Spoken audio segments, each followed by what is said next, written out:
amigos queridos da TV Nova Luz e demais redes associadas. Nós estamos dando seguimento aos nossos estudos, mas, na verdade, se você está chegando agora no nosso programa, você vai entender que o nosso programa tem início, tem meio e tem fim. Cada programa tem o seu encanto, os seus ensinamentos, porque nós estamos trabalhando com Leon Denis no seu livro O Mundo Invisível e a Guerra. E a TV Nova Luz, criada para iluminar os nossos dias, cumpre o seu papel de ser essa televisão, ou seja, esse centro espírita virtual. Você pode estudar conosco, nós temos muitos programas, e se você quiser ver este programa do livro O Mundo Invisível e a Guerra, você pode entrar no playlist da TV Nova Luz, não é assim, Ricardo? Exatamente. E aí o nosso QR Code, que está aí no seu lado direito, o que nós estamos precisando para dar continuidade aos nossos trabalhos. Exatamente, Leila. Olá a todos vocês. Esse QR Code é o QR Code da nossa conta, na verdade da conta do Grupo Espírita Recanto da Prece. Quem for realizar uma doação irá aparecer Grupo Espírita Recanto da Prece, mas não se preocupem, os recursos chegam até a TV Nova Luz, que nesse instante encontra-se sob alguns problemas materiais para manter toda essa estrutura tecnológica e continuar a transmitir os nossos programas. Como já dissemos antes, são 42 programas que fazemos semanalmente, todos com voluntários e utilizando tecnologias de terceiros. Não usamos próprias tecnologias. Com isso, é o custo da TV Nova Luz. Por isso que precisamos da sua ajuda. É só apontar com o aplicativo do seu banco no seu celular esse QR Code que está aí. Irá aparecer que a doação é para o Grupo Espírita Recanto da Prece. E lá, por favor, você coloca Somos Todos TV Nova Luz. Que aí nós saberemos que essa doação é direcionada para a TV Nova Luz. Então, vamos lá?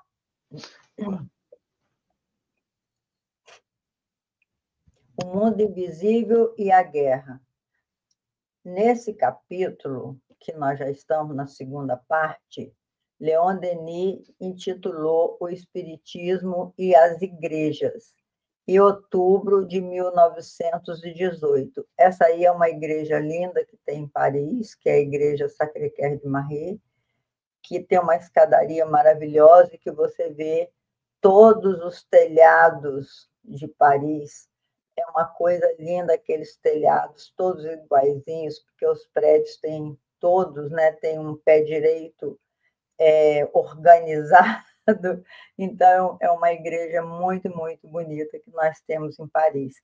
Nós estamos, então, no nosso encontro 28º, na parte 2, é do capítulo. Eu acho que esse capítulo, eu esqueci de colocar aí, né, Ricardo? Mas eu acho que é o capítulo 17.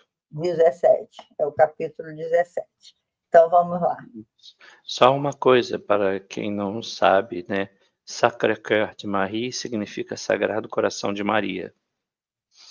Isso mesmo, lindo, né? E a igreja é, assim, emocionante. Dentro da igreja, as pinturas, eu tive a oportunidade de visitá-la e a gente fica realmente encantada, porque fica em Montmartre, né, naquele morro bem alto. Quer dizer, Paris tem 2 morros, um chama Montparnasse e outro chama Montmartre. E a Sacré-Cœur fica em Montmartre, onde tem também a Feira dos Artistas. É muito, muito bonita a cidade e a igreja é fascinante. Vamos lá.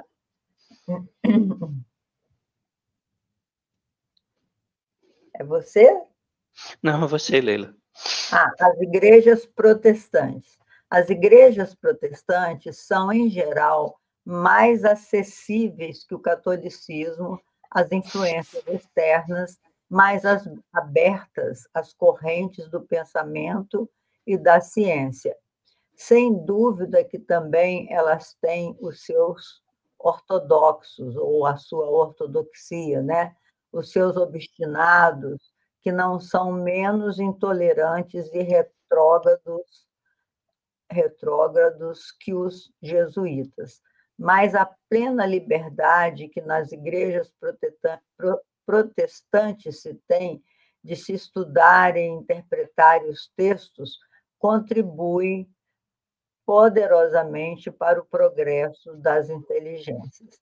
Então, o que Denis está falando das igrejas protestantes é a igreja da Reforma, né, de Lutero. Lutero foi um grande revolucionário, era um padre da igreja, claro, e ele, estudante universitário, o professor universitário que era, ele não se conformou com os dogmas, alguns dogmas da igreja no seu tempo, que era impossível realmente de passar pelo crivo da razão.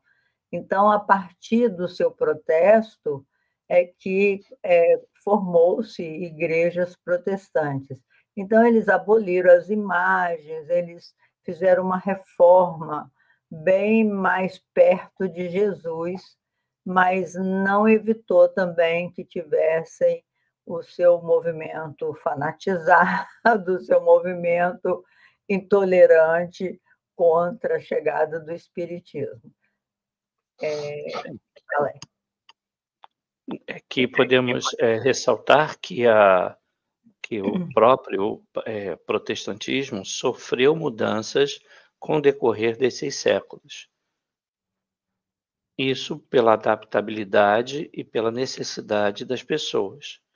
Então, muito obviamente, o que nós vemos hoje como igreja protestante não são as igrejas que nós comumente vemos por aí. Apesar de utilizarem o mesmo nome, a instituição protestante, ao que me lembra, só possui no Rio de Janeiro uma igreja que se situa ali perto do Largo da Praça Tiradentes, no final da Rua da Carioca. Outras igrejas que nós temos, que confundem muito com a igreja protestante, são as neopentecostais, que aí é outra forma de entendimento dos conceitos da reforma, não aqueles conceitos apresentados por Lutero.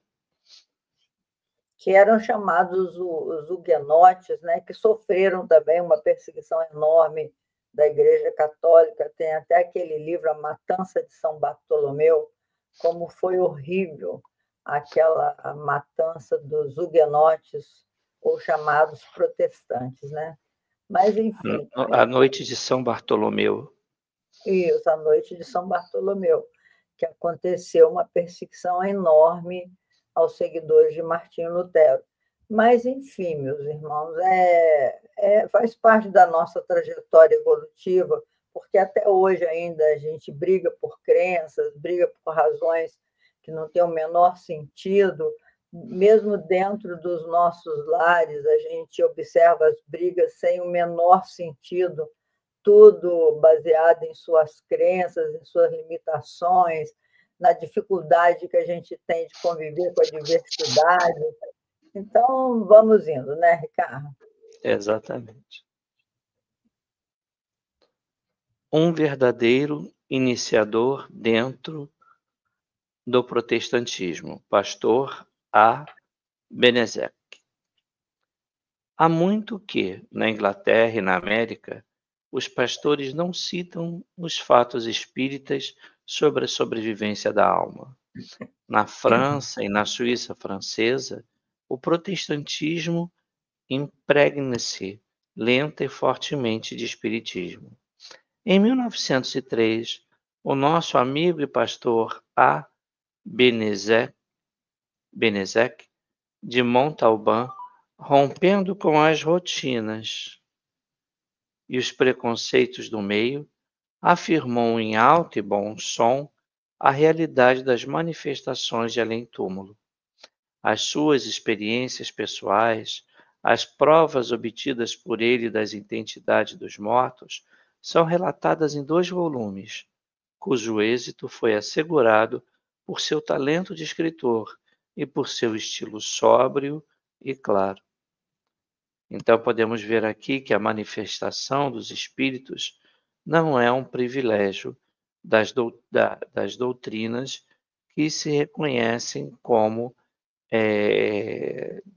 dialógicas com a espiritualidade. Todos os homens desse planeta, de uma forma ou de outra, se comunicam com a espiritualidade.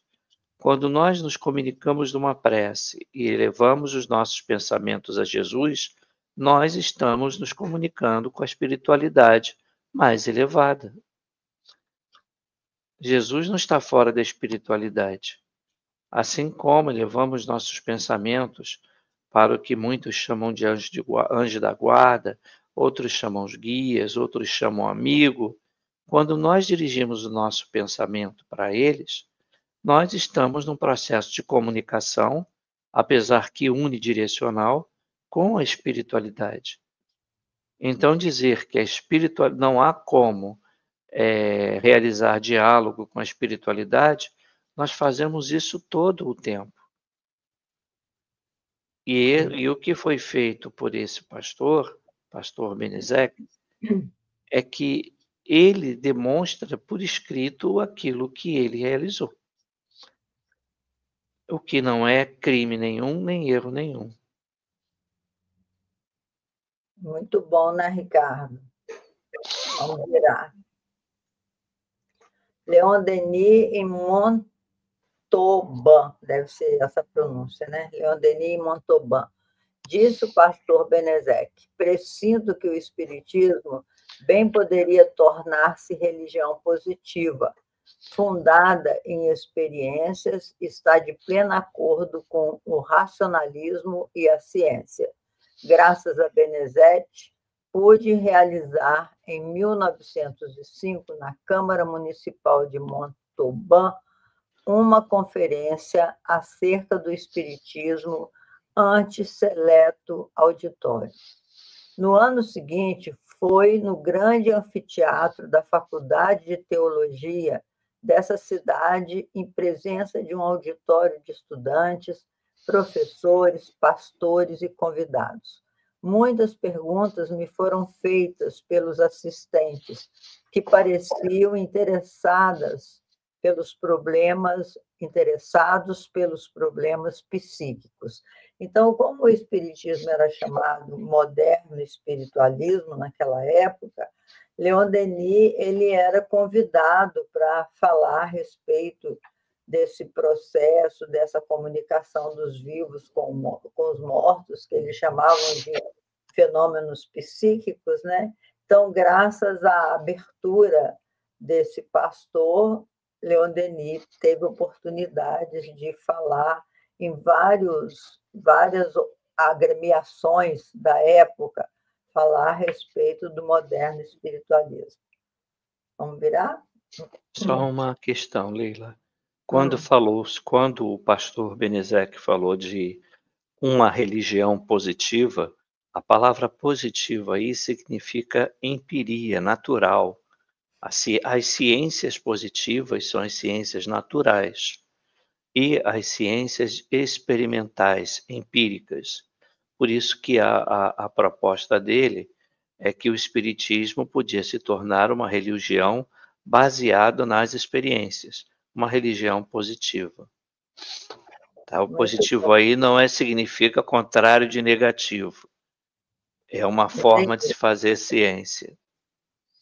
É o positivismo do Comte, né? Augusto Comte. Não. Esse é o positivismo da ciência natural, a ciência empírica, que também é conhecido como ciência positiva, porque ela procura a comprovação de suas hipóteses. Por isso que é positivo. Muito bom. Comte trata o positivismo como uma ideologia quase que social e política, usando o mesmo nome. Vamos lá. A força da ideia espírita. A referida reunião, considerada um acontecimento, teve consequências, pois eu soube depois que diversos estudantes haviam tomado o espiritismo por tema de sua tese de exame. O movimento não diminuiu, e a ideia espírita continuava a propagar-se entre os protestantes franceses. Difícil seria hoje fixar o número considerável dos que adotara as nossas crenças. As linhas essenciais da doutrina kardecista encontram-se no pensamento dos mais eminentes representantes da religião reformada. À época, então, nós encontramos na Reforma Luterana, nos huguenotes do século XX, um forte interesse em comunicação com os espíritos, muitos incentivados pelas palavras e pelo posicionamento de Leon Denis acerca do tema. O espiritismo é algo que precisa ser muito estudado. Dizer-se espírita não é algo tão simples, mas é preciso, pelo menos, procurar entender, estudar, se aprimorar e exercitar o espiritismo através das leis naturais, da lei do amor, da lei da caridade, da lei de justiça, da lei da igualdade, das leis da sociedade, todas elas, todas essas leis nos impulsionam a uma sociedade melhor, mais justa e mais equilibrada, o que para muitos ainda é difícil sequer compreender. Muito bem, vamos virar cá. Personalidade de grande influência entre os jovens, o pastor Charles Wagner, 1852-1918. O pastor Wagner, que acaba de desencarnar, após uma fecunda carreira, foi também um dos homens que mais salutar influência exerceu em nosso tempo e em nosso país. Toda a gente conhece os seus livros, A Vida Simples, Juventude, O Amigo, etc. Com estilo caloroso e comovedor, ele se ergue ao mais elevados cimos morais. É consoladora a leitura dos seus sermões, onde o grito do sofrimento humano se mescla aos acentos da mais nobre fé religiosa.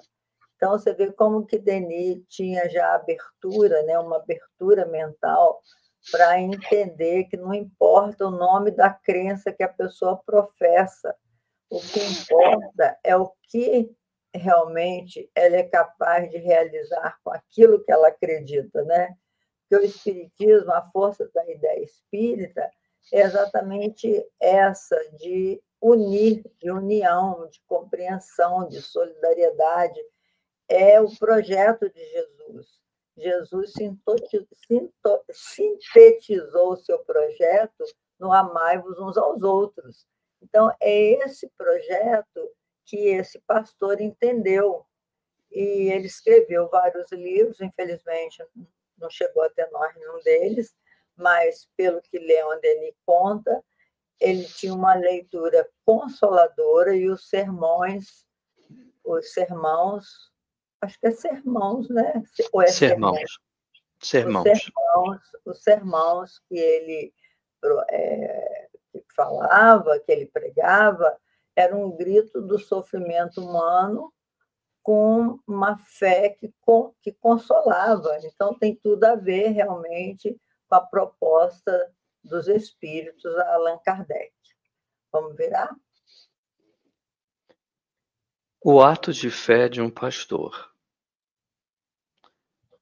Não temos outro juiz nem outro carrasco que não seja a nossa consciência. O pastor Charles Wagner afastara de si o sectarismo e tinha amigos em todos os campos, entre os padres católicos, os rabinos e os livres pensadores espiritualistas. e também o Espiritismo, porque a 21 de fevereiro último ele me expunha os seguintes termos: creio com toda a alma na presença de nossos queridos invisíveis na santa sociedade dos vivos e dos mortos, e na influência desses que nos precederam. Pelo Evangelho compreendido e praticado, e para todas essas aspirações, sinto-me bem ao seu lado, que não exclui ninguém, que tudo espera e ilumina os desafios da vida. Você veja que o diálogo é a fonte de construção.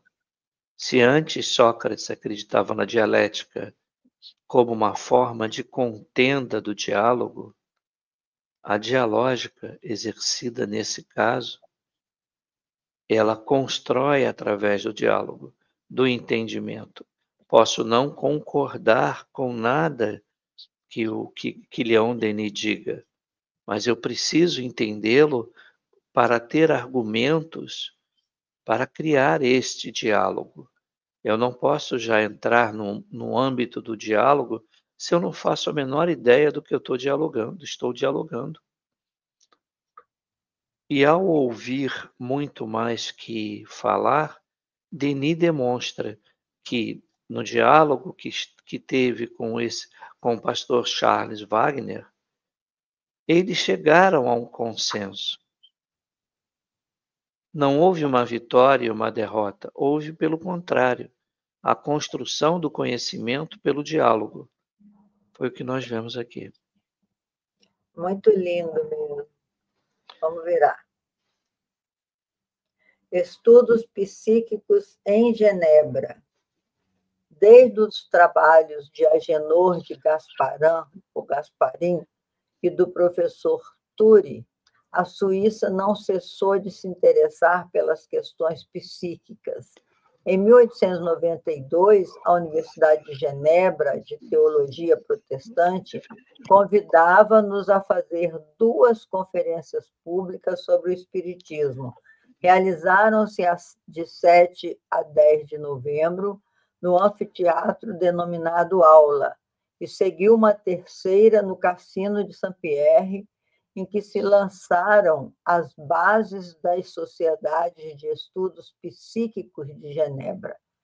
Esta teve como presidente o distinto professor Daniel Metzger, o qual diziam ser a reencarnação de Calvino. Porque, por ocasião do Congresso Espírita de Genebra, em 1913, a sociedade contava com cerca de 200 membros, quase todos pertencentes à religião reformada. Então, é impressionante como que foi a caminhada do Espiritismo pelo trabalho, não só de Kardec, mas também de Camille Flammarion, de Leon Denis, de Gabriel Delane, os seguidores de Allan Kardec no século XIX, que passaram ao século XX. Então, foi um trabalho hercúleo de Denis quando ele entra nas academias, né? Academias de ciência, conversando com os universitários. Ele teve um trabalho grandioso, Leon Denis. Por isso é compreensível hoje, quando a gente chega na França, que ele é bem mais conhecido do que Allan Kardec, que ele deixou um lastro naquela consciência francesa de intelectualidade, ele deixou um lastro luminoso no seu trabalho, falando aos universitários. Vamos virar? Vamos. Os protestantes. O professor Teodoro Flournoy, universitário protestante, consagrou dois grossos volumes a um estudo do espiritismo, que é mais fantasia do que ciência imparcial. No entanto, nos seus arquivos de psicologia, o seu ceticismo, zombeteiro a princípio, foi se atenuando pouco a pouco, até dar lugar a uma reserva prudente. às vezes dirigindo elogios a sábios ingleses, tal como Myers e Lodge. O seu colega, o pastor G. Fouquet, professor da Faculdade de Teologia da universidade, escreveu um livro intitulado Os Problemas de Além-Túmulo. Esse Flournoy escreveu o livro Da Índia para o Planeta Marte. É interessante que normalmente as pessoas que contestam o espiritismo, né, eles promovem uma hipótese. O espiritismo é um equívoco. E a partir daí, eles começam a analisar a sua hipótese, que nós sempre esperamos que nossas hipóteses sejam verdadeiras. Ninguém constrói uma pesquisa ou um livro supondo que a sua hipótese é falsa. A pessoa parte do princípio que muito provavelmente sua hipótese é verdadeira. Pelo que dá a entender no que foi escrito por Denis, à medida em que seu Flournoy foi escrevendo o seu livro, ele foi percebendo que a sua hipótese poderia estar equivocada. E à medida que foram acontecendo os estudos da fenomenologia, ele foi aliviando o seu texto a fim de que eu não posso não estar certo, mas errado eu não quero estar em suas hipóteses. E aí torna um livro inconclusivo. Que interessante, né, Ricardo? Vamos virar. Uma vida e múltiplas existências. O pastor professor Jorge Filiquet, eu acho, Georges Filiquet, se for falar em francês, no seu livro admite a doutrina das vidas sucessivas e da reencarnação como uma hipótese importante e interessante por suas consequências e suas aplicações. Sobre uma vida única na Terra, diz que não pode certamente bastar para proporcionar à alma o desenvolvimento integral, a evolução completa que ela aspira e tem direito. Ninguém chegou à perfeição e está muito distante disso. É, pois, lícito dizer-se que ninguém chega em apenas uma vida ao final de sua educação, de suas provações e de suas experiências. É preciso, então, que a morte, que não tem o poder mágico de tudo acabar, de levar tudo à perfeição, introduz a alma em uma nova vida de atividade e progresso. Então, o que se diz vida aí são existências. Então, esse pastor chegou muito próximo da doutrina espírita e da informação dos espíritos, quando admite que numa vida só é totalmente impossível nós alcançarmos a perfeição. Como é impossível também que, pelo fato de morrer, a gente se torne perfeito. Então, se a gente acredita na continuidade da vida, é um fator óbvio e lógico, como ele diz, que a gente tem que voltar para completar as experiências. Então, o argumento dele é muito válido. Vamos virar, Ricardo? Vamos. A teoria das reencarnações sucessivas. O referido pastor examina de que forma se pode produzir esta vida nova. A terra é onde voltará a alma, numa reencarnação, sob a forma de um homem novo. Para aqui sofrer uma educação diferente e adequada, precisando, no entanto, antes, um intervalo mais ou menos longo de vida espiritual pura.